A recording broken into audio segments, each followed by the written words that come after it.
Generalmente cuando estamos haciendo un proyecto tomando como base un plano de AutoCAD y a ese plano le hacemos alguna modificación en el interior de los locales, al actualizarlo no sucede nada extraño, pero si la modificación la hacemos en el exterior de la edificación, sí notamos un cambio cuando lo actualizamos.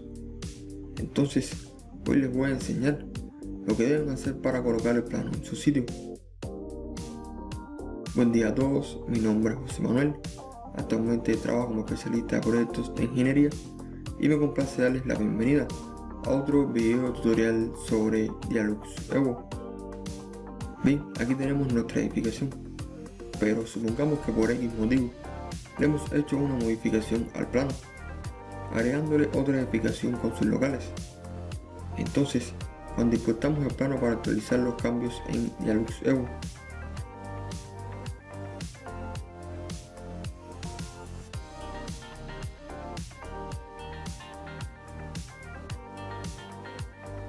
vemos que la edificación que habíamos hecho está desfasada, se encuentra separada del plano base.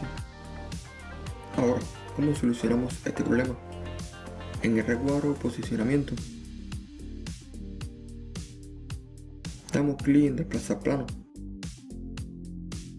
Después, hacemos clic en el origen del plano.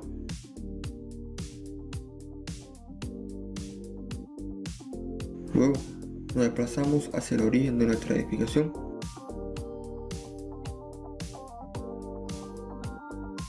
Y clic encima de él.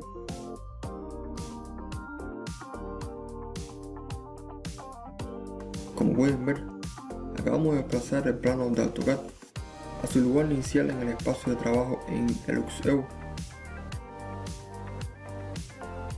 A modo de recomendación, para este ejemplo tomé el origen como punto de referencia para desplazar el plano, pero en caso no pueden tomar el origen como referencia, pueden seleccionar la esquina de un muro o una columna.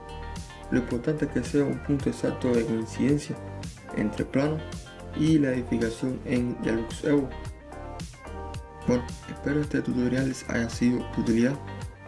Cualquier duda déjenla ahí en los comentarios. También, si les ha gustado el video denle me gusta y sigan aprendiendo sobre Dialux Evo. Muchas gracias por dedicarme un poco de su tiempo.